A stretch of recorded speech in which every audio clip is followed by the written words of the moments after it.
Hello, my Grothin Gits. I am pumped up. I cannot tell you how excited I am for this.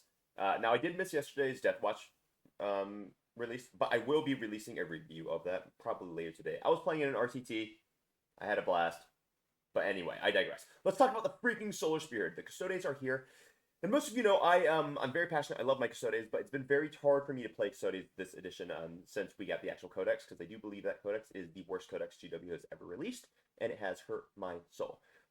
Triple Blade Champ with Wardens still totally works. I understand that, but it's also about the most boring list in existence, and I don't want to play it, so I haven't been playing it. So that's honestly why I haven't been doing much Custode content. This gives us something new.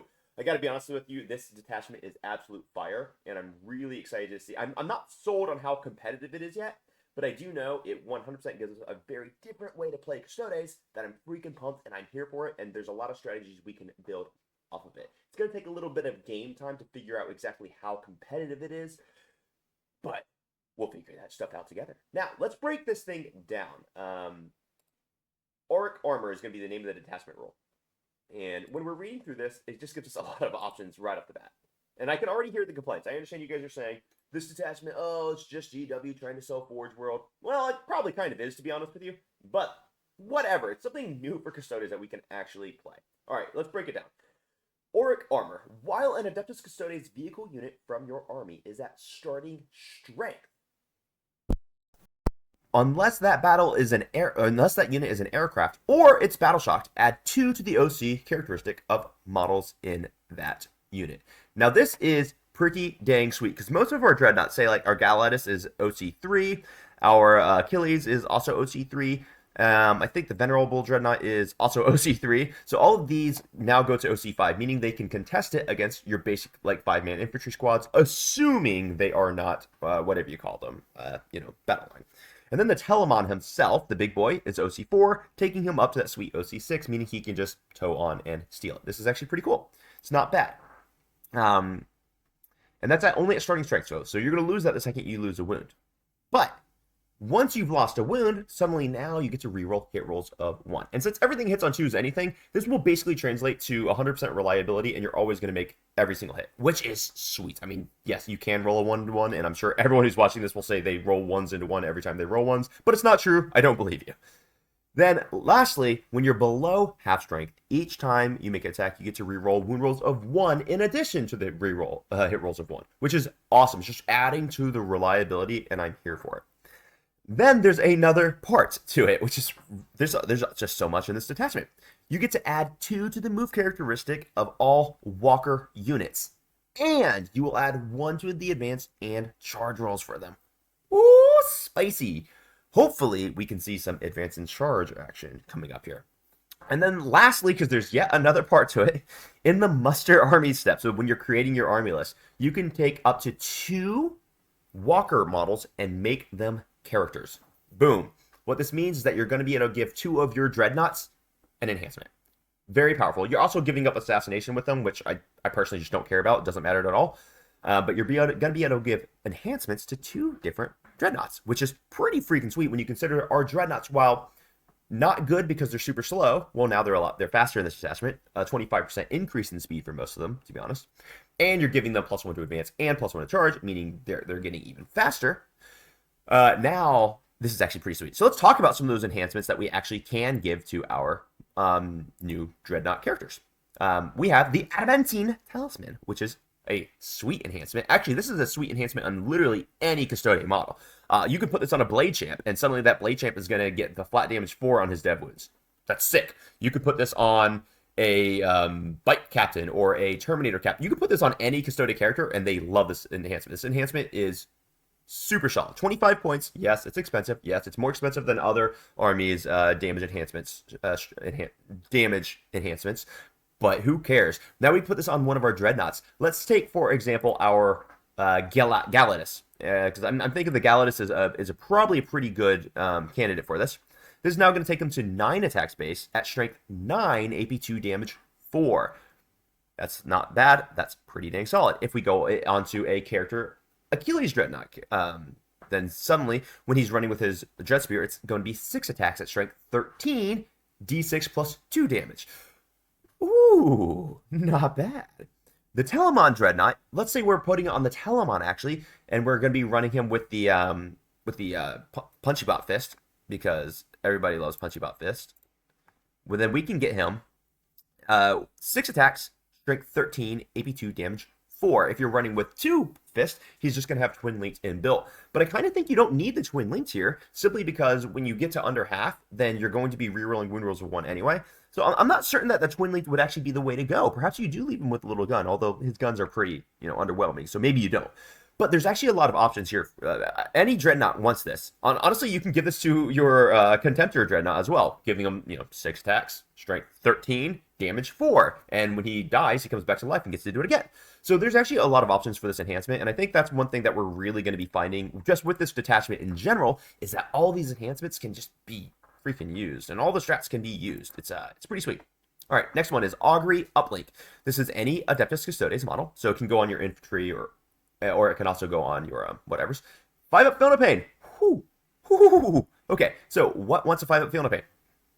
Everything wants a freaking 5-up Field of Pain. Like, there's not a single unit in the game that doesn't want a 5-up Field of Pain. But I think the one that everyone's going to initially gravitate to, and it may or may not be the correct decision, but mind you, would be the Telemon, right? Because now your Telemon is at a T10. He probably needs to be T11. It's silly to me that he's T10. He has the 2-up armor save. He's got the 4-up invulnerable save. 12 wounds. Now he's got the 5-up Fiona Pain on top of things. And -1 damage. It does make him a chunky boy. I'm not sold that the Telemon is the place to put it, but it is certainly not a bad place to start. There's a lot of areas that we could put him on. You can put him on a bike. You can put him on a lot of different things. Bike Captain actually is a real option as well. Now, let's look at Honored the Fallen. Now, this one has to go onto one of your Dreadnought characters. So if you're taking your 2 Dreadnought characters, which I think you're always going to take, you're going to put this one, you have to put this one on one of the Dreadnought characters.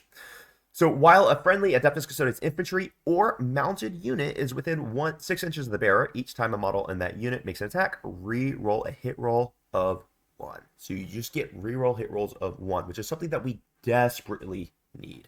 I'm honestly thinking about perhaps this is something that we can put on Sagittarium, because this detachment, mind you, actually supports Sagittarium, which is really, really nice. Sagittarium still suck. So this is just a generally good buff. I don't know if this is the one that you take. I tend to think that we're going to want the Fiona Pain and the damage on our dreads, but maybe this is one that sneaks in there. And especially since it's 15 points, it's a certain point break that could be really useful as well. And then lastly, for our enhancements, we're going to have Veterans of the Cataphractoi, which I probably butchered with my pronunciation. So we've got, this is going to go on an infantry unit or a mounted unit, so Bike Captain or, whatever. In your movement phase, select 1 Custodes vehicle or Custodes mounted unit within 6 inches, and until the start of your command phase, that unit is eligible to shoot in a turn in which it fell back. I mean, I don't think you need that. Like, if you're because your grav tanks are never going to be in combat, so you don't really care if they fall back and shoot. And if your grav tanks are in combat, you're just going to shoot anyway. It's not blast. Your dreadnoughts, why would you fall back and shoot? Almost none of the time, because our shooting on the dreadnoughts kind of sucks anyway, so it's like we're not really worried about falling back and shooting with them. Now, if this was fall back and charge, that could be spicy, but falling back and shooting, I think, is more or less useless here, to be honest with you. So I don't think you're going to take that.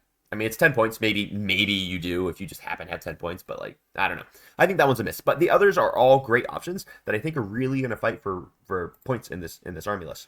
All right, so let's look at these stratagems, because these stratagems, they work with the theme of the army. I think GW made some really good synergies here. All right, so Flawless Construction is the first one. When your opponent's shooting phase or the fight phase just after an enemy unit has selected its targets, you choose 1 Adeptus Custodes vehicle that was selected as a target of those attacks, and basically you're going to be -1 to wound if the attack was higher strength than your toughest. So if that Rupture Effect is trying to blast you, and that Rupture Effect is just shooting your dreadnought, you're like, oh, I don't want to automatically die just because the Rupture Effect looked at me. This is probably a pretty good one, because suddenly he's not wounding you on 3s, he's going to be wounding you on 4s, which really helps. really, really, really helps. Then we have the Unstoppable. Start of your movement phase. 1 Custodes vehicle or mounted unit.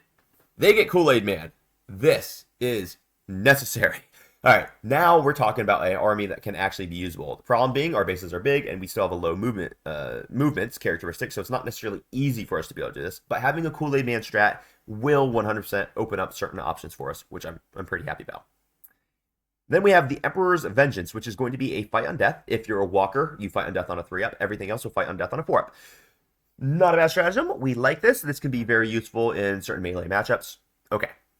But then we have the Relentless Persecution. Now we're talking. Now we're freaking talking. This is what we're going to always want to stack with the Unstoppable. So this detachment needs CP. This detachment is CP hungry. Relentless Persecution is going to give you advance and shoot. Or advance and charge if you are a walker. So all your dreadnoughts for 1 CP, well not all, but one of your dreadnoughts for 1 CP is going to get to advance and charge. This is very helpful. Very, very, very helpful, especially when we look at the movement buffs. So now, let's say we're running a Telemon, for example. He now has a base move of 10. He gets +1 to advance, so minimum he moves 12 if you're trying to make a charge on him. This does get you up the board a lot faster. This solves a lot of our movement problems, and he can move straight through walls and models, which is pretty darn important. Because remember, Unstoppable, it says, until the end of the phase, models in your unit can move horizontally through models and terrain features. So you can move through your own vehicles, you can move through your enemies' move blockers. There's some play here. Like I said, I'm not sold on it being super competitive, but it is a very fun new way to play that I think is going to give us at least some good options. All right, then we're going to be looking at the Wrathful Advance. Wrathful Advance, fight phase just before an Adeptus Custodes unit from your army piles in. That Adeptus Custodes unit can now pile in D3+3 instead of 3. This is honestly, like I love additional range on your pile-ins. I generally think those strats are awesome, but this, I think, kind of sucks. Like, it's too easy to roll a 1, and so now you just pile in 4 inches, which really just doesn't matter, to be honest with you. There's a bunch of other ones like this that are 1 CP. Like Death Guard, for example, you get a 6-inch pile-in and consolidate. Like, that is a good strat. This one is just kind of bad in my opinion. I guess it's a nice option to have, but it's going to be really hard for me to justify ever using this stratagem. I think GW really just missed when they wrote this. And then the last stratagem, which is called Punishment Inescapable. Very, very good names for the stratagems, by the way. I like them. Powerful. Machismo. So this one is in your shooting phase, one Adeptus Custodes unit from your army that has not been selected to shoot this phase. Until the end of the phase, ranged weapons get ignore cover, and until the end of the phase, you ignore all modifiers to your ballistic skill and any or all modifiers to the hit roll. So this is the reason why I'm thinking actually your Sagittarum may have a place in this detachment, because when you stack it with reroll hit rolls of 1 aura, suddenly they are shooting with their heavy bolters that are going to be rerolling hit rolls of 1, hitting on 2s, and ignoring cover, and you can't modify their ballistic skill or their hit rolls at all. This makes them maybe usable. I still think they kind of suck because they really need assault on those things, and AP1 just really is not good in 10th edition. Like, at minimum, you have to be AP1 and ignore cover for those things to matter. But it does make them interesting, at least. So I think there's going to be some play for the Sagittarum. My initial impressions off of this detachment, guys, is this is every bit as good as what we expect for Custodes right now. I don't think this is going to be game-changing. I don't think this is going to be like, oh, this is what's going to crush the world. It's not better than Triple Wardens. It's not, but it does give us a new, interesting way to play that actually does pique my interest, and I'm going to be cooking with this. So I think all of you guys are going to have a blast running this detachment, and I 100% will have a blast running this detachment as well. What I want to really, really hammer in, guys, is don't forget, this is in the context of a massive rules balanced data slate that's happening at the end of this month. Could happen in a week, could happen in 2 weeks. We're not sure exactly when it's dropping in December, but GW has told us that it is dropping. I have it on good authority that there's going to be some major changes to Virtus Praetors or the Custode bikes. So perhaps that'll change some of our builds that we're talking about. There might be data sheet rewrites. We don't know. There is actually a lot coming that's going to be in addition to this for the Custodes. So I am excited to see what all that does and what all that brings us. This detachment is cool. It's fluffy. It actually gives us something new to play with, and it's not bad. It's not one of the best detachments we've seen by far, but it is actually pretty dang solid, and you're going to be able to build good lists with it. I'm really excited to see what we come up with. And I'm going to be cooking. I'm going to come up with some lists as well, and I know a bunch of other people will. Until we get to that, this has been Happy Crumping, and I'm excited for you, and I hope you have a happy freaking day. Crump on.